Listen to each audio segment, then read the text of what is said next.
So I mentioned that I may do some research, and I think it was the last episode. It may have been the one before, but it was talking about the formation of the political parties and just general information around like ideologies and things of that nature.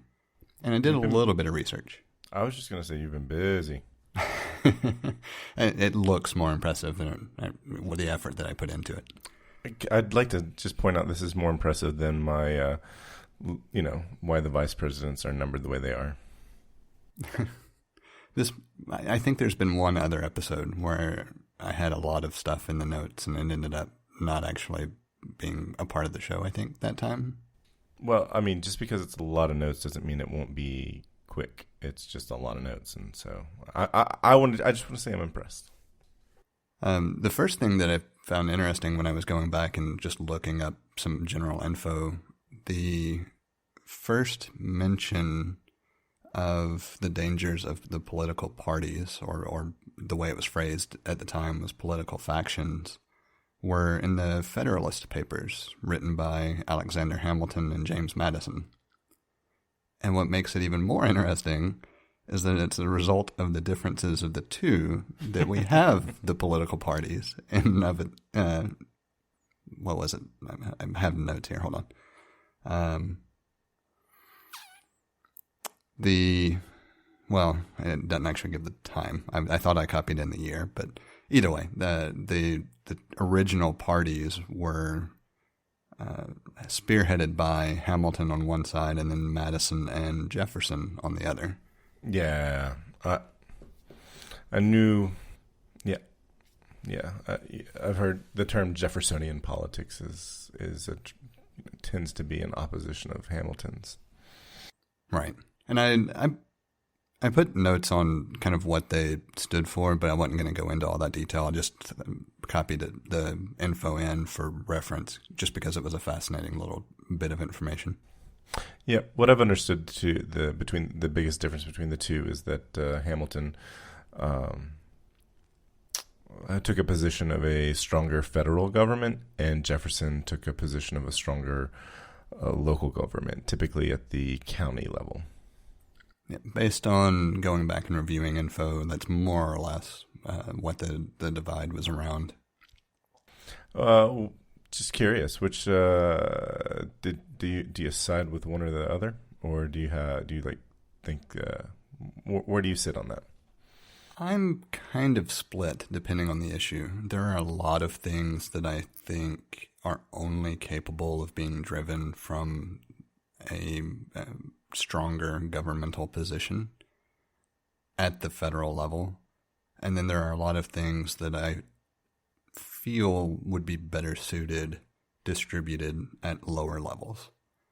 So I guess a good example, the idea of like universal health care is only ever going to make headway if it's pushed from a strong centralized federal level with a number of caveats attached to that. But how to organize or restrict or otherwise affect localized regional industry, for lack of better phrasing, seems like it would make more sense within those regions where that's prevalent. So, good example, I don't see any reason why the federal government necessarily needs to impose a number of different restrictions or regulations surrounding, say, the production of wine. But I could see the state governments, especially thinking about California and wine country, having more stringent or further refined requirements met from a legal perspective. Not to say that analogy works well, but it's kind of the way that I approach a lot of things. And so if you think about what kinds of issues might best benefit, a community, seems like it would make more sense for the community to mandate it. Or mandate may be the wrong word, but to organize it. Well, Yeah, and I agree with that. I tend to side with Hamilton myself, but there is an argument to be made, just as you did, regarding local government making local decisions. But it was really after watching The West Wing and paying attention to some commentary where certain positions on certain issues were like, well, we'll leave that to the states. And I was like, oh, there's a point where it's like, this is not a national issue, and it's a state's issue, and so forth. So, all things being said, it's just there's probably more. We focus more on national government, but we can affect local government way more than we can national. And it's tough to draw a line on a lot of things. Like to me, the better way to think of it is that anything that would be a very core baseline thing that you expect for anyone who is a citizen to be able to attain, or to have restricted, or whatever facet, depending on what type of, whether you're talking about laws or regulations or what.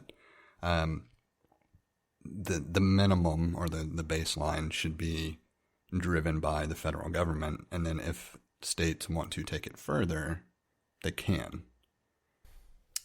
It feels tricky, but yeah, I mean, in the wake of all the different voting suppression efforts, that's one of those areas where the analogy does fall down some. Yeah, I was actually thinking of women's rights and reproductive rights, etc. Yeah, the only reason, part of why I like the idea of letting there be some flexibility in region is because of the idea that if you are in a region that you don't agree with the approach, you can move, at least intrastate, a lot easier than you could, country to country. And so it makes sense to allow some wiggle room depending on the majority of the people in that region. We don't necessarily have a good example of that except potentially Utah. But if there was a region that was predominantly of a specific ideological mindset, you could see some additional restrictions being in place at the state level within that region, or maybe at the city level or county level. Maybe some of the things that we allow the states to consider their purview is a little grander than it should be as well. But each state has its own constitution. And so the things that state's constitution allow for should be relatively unrestricted, other than what a core minimum should be, unless it is in violation of the ideas and principles of the nation as a whole. All of it's still tricky to kind of walk through, but it makes me feel like we're less united than we'd like to believe we are. Oh, we are very much less united than we'd like to believe. But if you would, continue.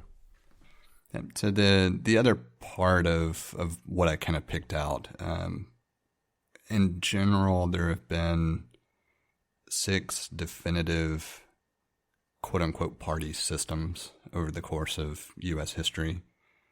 I don't know if I like the phrasing, but I get why it was delineated that way. It's like the first party system was talking about the Federalist Party, and it wasn't actually labeled the Anti-Federalist Party.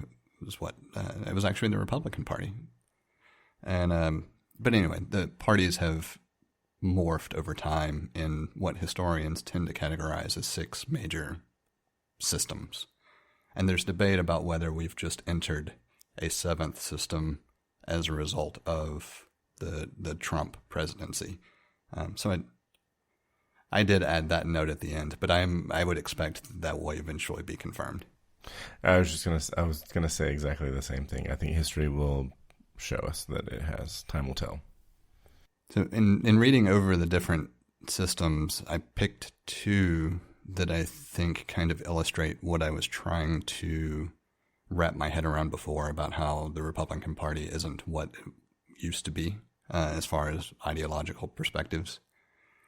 In 1854, from 1854 through the 1890s, this would be the third iteration of the party system, and it was characterized by the emergence of the anti-slavery Republican Party, which adopted many of the economic policies of the previous Whig Party during the second system, such as national banks, railroads, high tariffs, homesteads, aid to land grants, etc. And in general, the Democratic Party was just the opposition party to those areas. Sounds familiar. Yeah, I know. It's just, it's kind of ironic. The reason I picked that is because of that the Republican Party was anti-slavery in the wake of the attempted suppression currently. It's just kind of, well, it is hypocritical. But anyway, and the other one I picked out was in the fifth iteration, which was 1933 to 1968, which emerged with FDR's New Deal coalition. And then Democrats promoted this idea of American liberalism, and it was generally anchored in a number of very specific groups, such as the ethno-religious constituencies, so think about Catholics, Jews, white Southerners, well-organized labor unions, urban machines, intellectuals, and just general populist groups. And so just from the late 1800s to the mid-1900s, you had a pretty major shift in the two parties. And then you enter today, and you've got basically a pro-discrimination Republican Party and an anti-Republican Democratic Party trying to, I would say, kind of bring it full circle to the idea of what the Founding Fathers envisioned if you take a look at just the statement that the preamble to the Constitution makes, which we'll get into that. I don't want to jump straight to that. But the current Democratic Party is obviously trying to be more inclusive and equitable across the board, and the Republican Party is not, and that seems to be the central dividing issue at this point, other than the things that have been there all along, such as the protection of the wealthy and, other things related to economic policies that have long differentiated the two. It's like we can talk a little more about the new system that we may be in, but I kind of want to provide a preamble, and based on personal experience and observations, and such that I don't recall politics in the Reagan era, but I've certainly I've heard enough exposition of it that I have a general idea. That was that was when the Republican Party, continued to, or I don't know if it was a continuation or just I'm not even sure what to describe, but there was a strong swing towards conservative fundamentalism at the beginning of the Reagan era for various reasons. I think I've mentioned it on this show before, along with economics that are touted to be conservative, but rather economics that benefit the wealthiest people in this country. They haven't turned out to be conservative at all. There's this idea that lower taxes means you get to keep more money, but that's not exactly what's happening. So that's what I understand about the Reagan era, or some highlights of the Reagan era, as what's been told to me, and looking back and seeing what policies were, etc. But I do remember H.W. Bush and I do remember Clinton. What I remember about H.W. Bush is that he was great at foreign diplomacy and not so great with domestic economics, and he was a one-term president as such. He had to deal with a war. He didn't get to go as far as he wanted to. But what I really wanted to bring up is that when Clinton took office in 93, beginning of 93, it felt like the only thing the Republicans wanted to do was to oppose Clinton. And when W. Bush took office, it felt like, the Democratic Party was all about just like, opposing Bush. And then when Obama was in office, like the strategy was opposing, do everything we can to block Obama and the Democrats. So it feels like whatever party isn't in control, all they're trying to do is stymie the other party. Yeah, that so I didn't really pay a lot of attention to the Bush and Clinton eras with near as much interest or focus as I did starting with the Obama administration. But I very clearly recall a much stronger line of opposition to the other party occurring during the time of the Obama administration. Yes. And I think that's what led to, like, the Republican Party gave up everything that they believe, they gave up everything, and for power. They gave up principle, they gave up positions for power. And you had it might have been with the first set of candidates in the late 2000s. There was the rise of the Tea Party, and they were sort of radical. They had radical positions, and they were ultra conservative, and there was almost a rift in the Republican Party. And instead of letting that happen, they assimilated them and became a party that was basically anti-democratic. And that's how we ended up with Donald Trump for president. He struck a chord and resonated with a certain group of Americans, and they voted the hell out of I don't even know how to finish that turn of phrase that I'm making up. But they voted they voted and they were, there was a huge, I felt like it was a huge upset because on the liberal side, it just felt like there's no way this clown could win. He's just so awful as what we would expect from a politician. Just awful ideas, awful. He says awful things. He's done awful things. Just very unpresidential. So, yeah. Well, let's go back slightly to pre-Trump presidency as far as thinking about the general political landscape. And you could easily make a case for the idea that an outsider, as far as presentation during the campaigns, you kind of expected fluff and nothing of substance and trying to be a showman or trying to captivate the media. Everything about the presentation of the character was anti-politics. And that sentiment, I think, is refreshing to a number of people. Yes. And so you combine that with this thought process that regardless of who holds the office of president, the majority of what gets done or doesn't get done really doesn't reside within that office, being the understanding of what most people think, right? Because you have one person that can't necessarily do a lot of different things, and you're reliant on two other branches of government to function appropriately to keep that branch in check. And so from a rational perspective, if you step back and say, okay, well, I really don't like this guy, and I really don't think he understands anything about what's going on, but he's not a politician. Let's give him a shot, because we've got controls and protections in place to keep it from being a major cluster.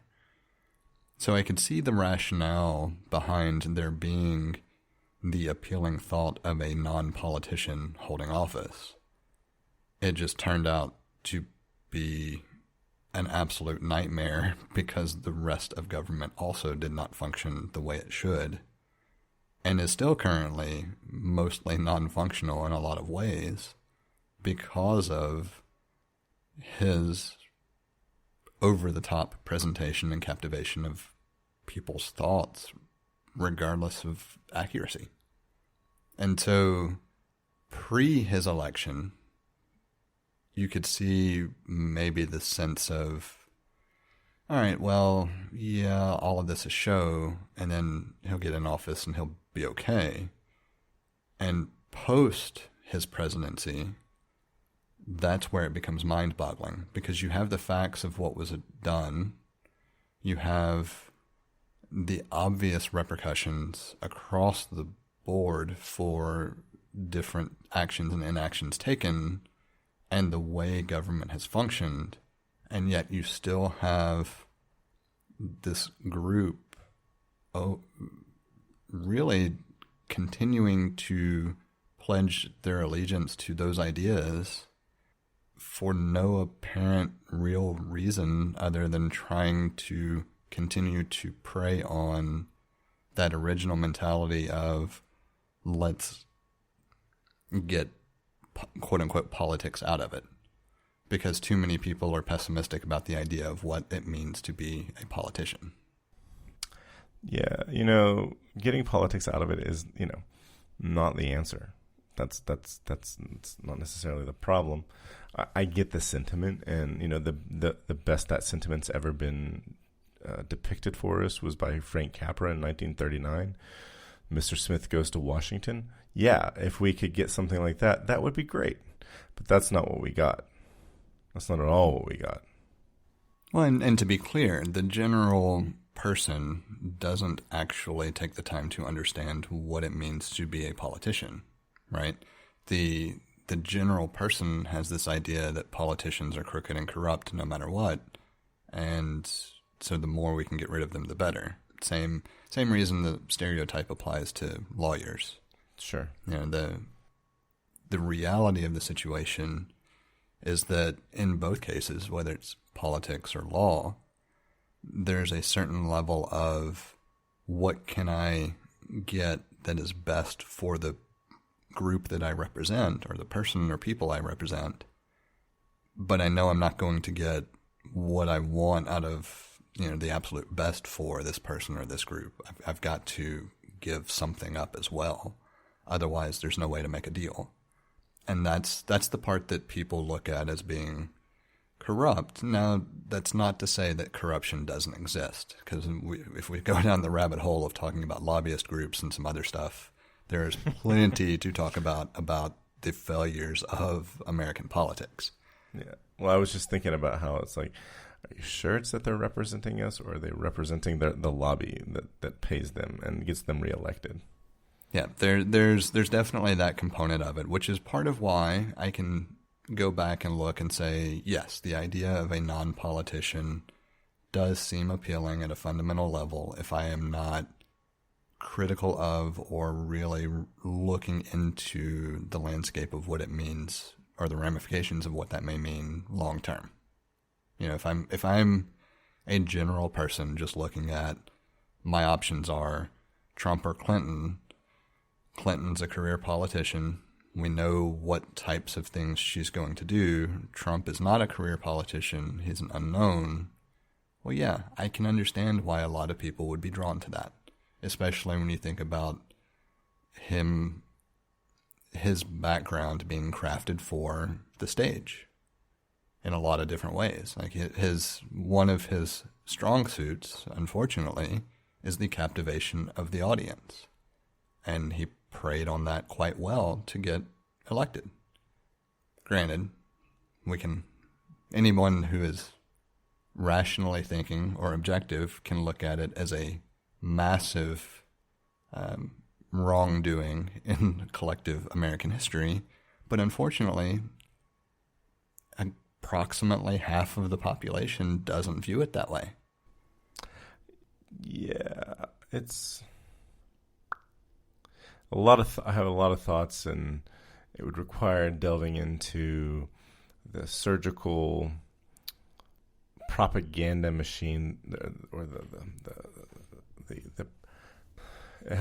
there was a propaganda campaign that he created that had very precise targets that allowed him to swing the vote his way based on our electoral college voting system. And if you think about that, or consider that, see the information, see the facts about that, it feels very much like he stole his first election.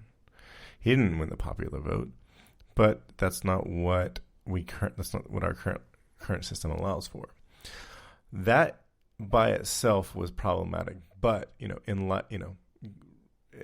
retrospect, we know that for decades, the Republican Party has been suppressing certain certain segments of the population's voting because they don't help them, they hurt them, they vote against them, and so I don't know. It's based on the rules that were created.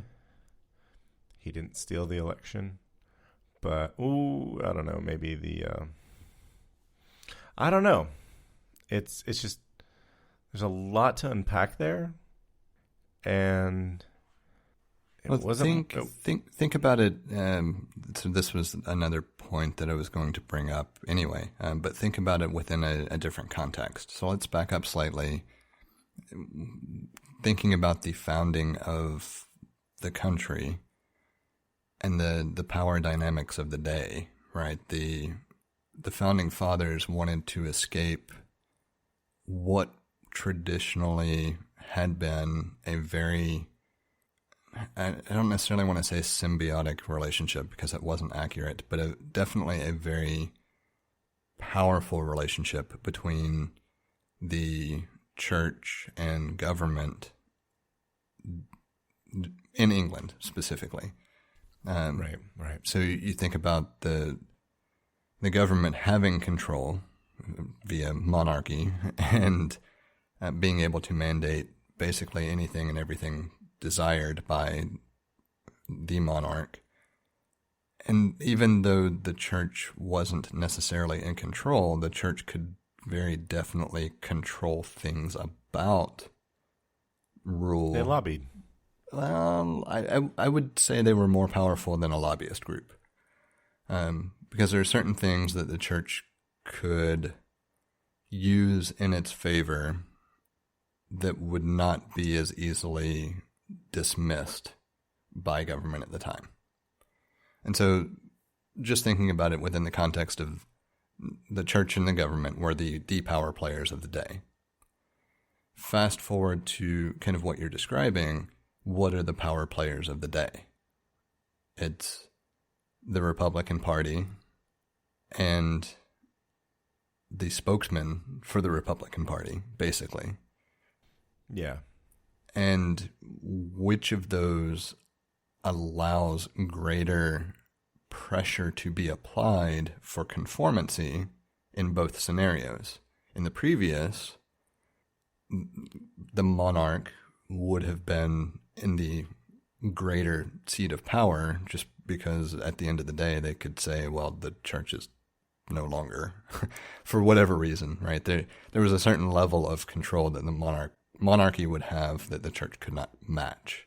Yeah, off with your head or something. Right. And similarly, it would be arguable that Trump possessed that level of power during its presidency based on the reliance on conforming to what his expectations and thoughts were within the party itself, because the party was attempting to be self-serving from the pursuit of power perspective, not serving those who they were there to serve. Yeah, it's not hard to think about the leaders of the Republican Party looking at Trump and saying, we'll once he's in office, we'll be able to control him. He's got to follow party lines, and because they did that with every other president, every other Republican president, they stayed within party lines, and then he becomes president, and he's like, I am the party. Like, you do what I say, and we saw time and time again, Republican leaders falling in line with Trump because they had to. They couldn't control him. Well, and those that chose to oppose him have been continuously attacked for it. By their own party. Right. So, during a point in this conversation, especially when we're talking about corruption, I think about certain folks that I've talked to that, there's a line they talk about, and this is typically from conservative-minded folks, right-leaning folks, and they talk about how, well, they're all corrupt, and we should have term limits, and it's like, well, there are term limits, and it's called you vote them out, and if you didn't vote for everyone who had an R next to their name, that would be the term limit, and well, then people I think the thing that baffles me most about that in general are the people who do choose to vote party. Right. It's like, well, there's this one idea that I can't wrap my head around, and they probably, halfway support it, so I can't vote for them. Well, and the other part of that is when you vote party, what are you actually voting for? Are you voting for a label, or are you voting for a thought that the party supports a specific idea? Like, if you can explain that, and you can tell me that you believe the party stands for a specific idea, well, that's fine. You can choose to vote that way. I disagree with you, more than likely, but that at least gives me an understanding of why you feel the need to vote that way. Otherwise, I don't understand any concept of voting by party.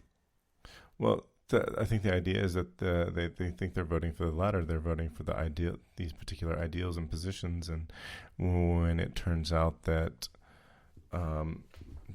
they don't actually, the party they're voting for don't actually support their ideals, if you were to ask them, then they don't know how to respond. There's like this level of cognitive dissonance. It's like the party that actually supports what you believe in is the party that you're voting against. Can you explain that to me?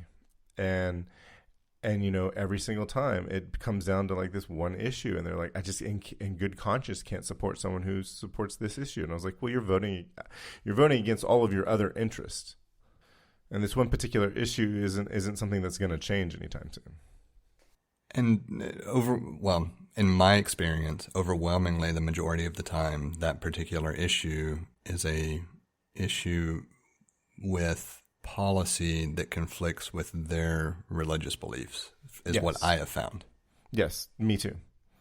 But they don't seem to have a problem with other similarly related things, and they get stuck in the ends justify the means concept, and it's only this one particular subject that they think is the root of all evil.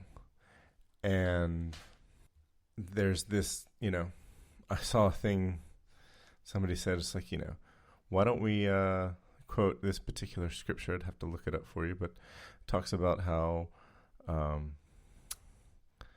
in Christian, as a Christian, we don't charge, if we loan money to someone, we don't charge interest. I was like, well, why don't you pass that law? That way we don't loan interest to anyone. Credit card companies can't charge me any interest on the money that they let me borrow. Banks are the same, And then, well, come on, separation of church and state. It's interesting that you mentioned that because that was also part of what prompted our thought for this topic in the first place, and something I wanted to circle back to. Yeah. There are a number of different things there, especially over the past couple of weeks for various reasons, that have brought this idea to the forefront of my mind. I won't go into the various reasons because those were different conversations in private settings, and so I don't necessarily want to share other people's views.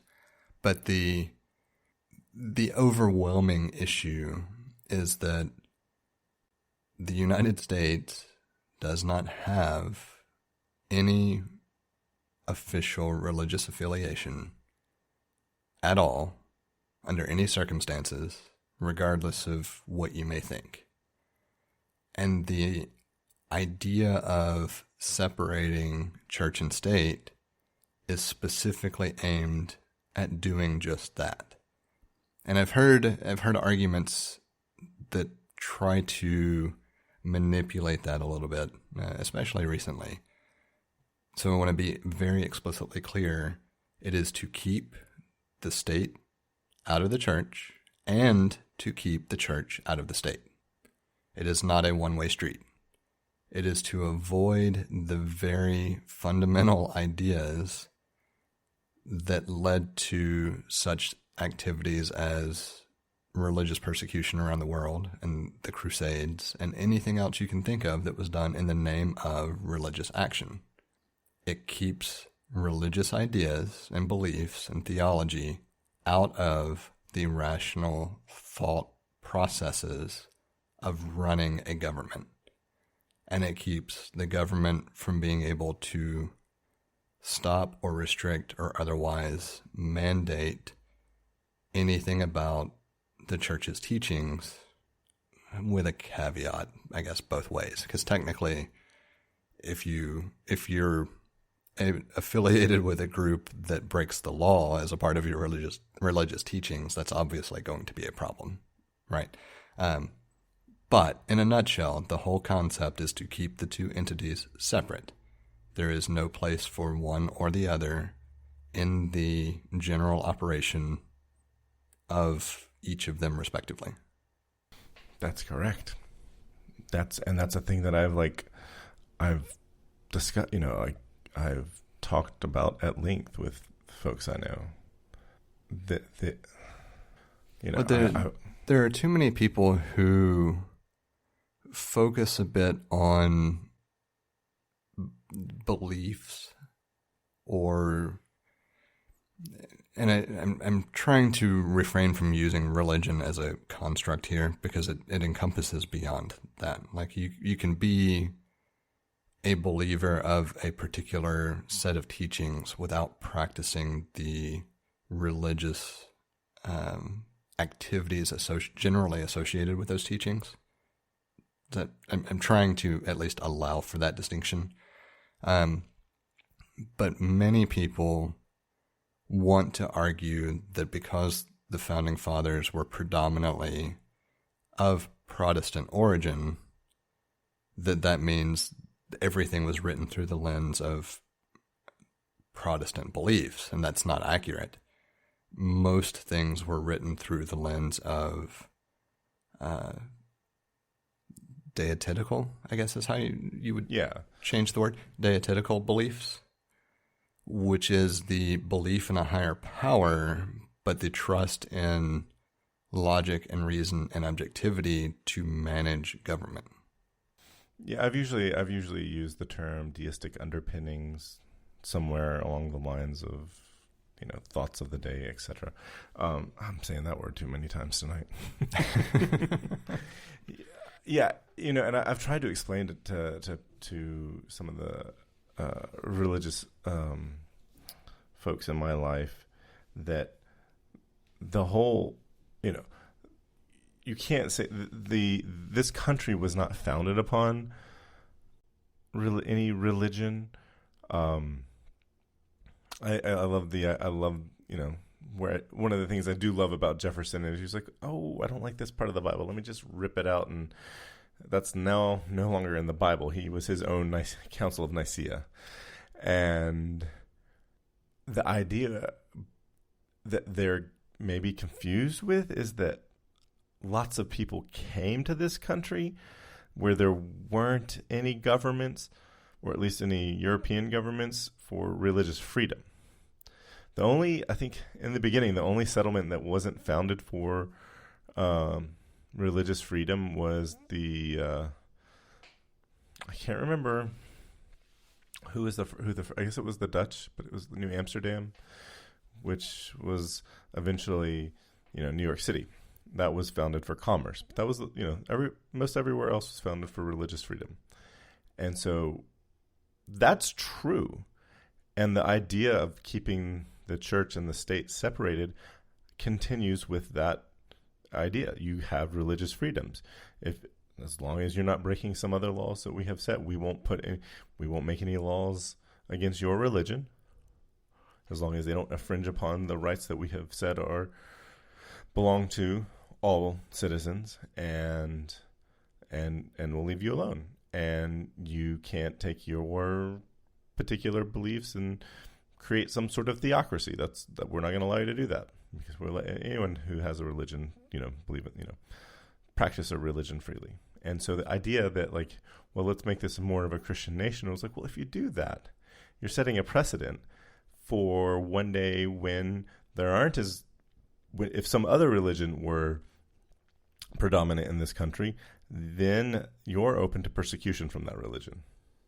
And I mean actual persecution, not this bullshit fake persecution you think you have because someone says you can't pray publicly in school or on state property. That's just respecting one another, not persecution. Yeah, it's the same general. Well, another good example, I guess, is what I was kind of getting into as well. The Pledge of Allegiance obviously has been a subject of debate for a number of different reasons because of the one nation under God I skipped that part. And something that a lot of people don't recognize, the under God phrasing was not present prior to the 1950s, right? Oh, it was either the 50s or the 60s. I was trying to remember off the top of my head which president had it added, but it's a fairly recent development if you think about the history of the country. And I think I probably should take a step back as well and say that I do have thoughts on religion and have an affiliation with religious teachings in general. That doesn't mean that I am changing anything about my thoughts or faith or theories. It just means that I am intelligent enough to recognize there is a difference between government and what it means and what it is there for, and religion and what it means and what it is there for, and the two can coexist without a problem. All of that to say, going back to the Pledge of Allegiance, under God was not a part of the original text and should not be present. It is not within the spirit of the founding of the nation to have a specific religious affiliation attached to something representing the country as a whole. Just a bit of quick time follow-up. It was added in 1954. So that would be which president? That's all right. Eisenhower? I wanted to say Eisenhower, but for some reason or another that didn't seem right. But sure, sounds good. I'm not going to look it up. That's fine. But the general concept, that's fine. The general concept has overall not been maintained appropriately, which is the separation of federal regulation or state regulation and religious practice. We were right. It was Eisenhower. Okay. And I think around the same time, In God We Trust was added to our money. I knew it was in the 50s. Yeah, it would make sense for all of that to have occurred about the same time. I'm totally wrong. It was added in 1956. That's close. That's about the same. You said 54 for the addendum to the pledge, and then 56. I mean, a 2-year difference isn't much.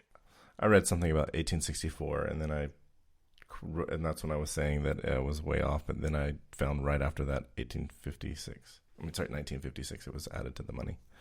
It was adopted as the In God We Trust is the official motto of the United States. and that was adopted by Congress in 1956, replacing e pluribus unum. Yeah. So over time, we have, as a country, have certainly shifted more toward not maintaining the separation of church and state that the founding fathers originally emphasized. I think, there was a lot of things that happened in the 50s where the American society was whitewashed. Everybody wanted to be simple and boring and safe.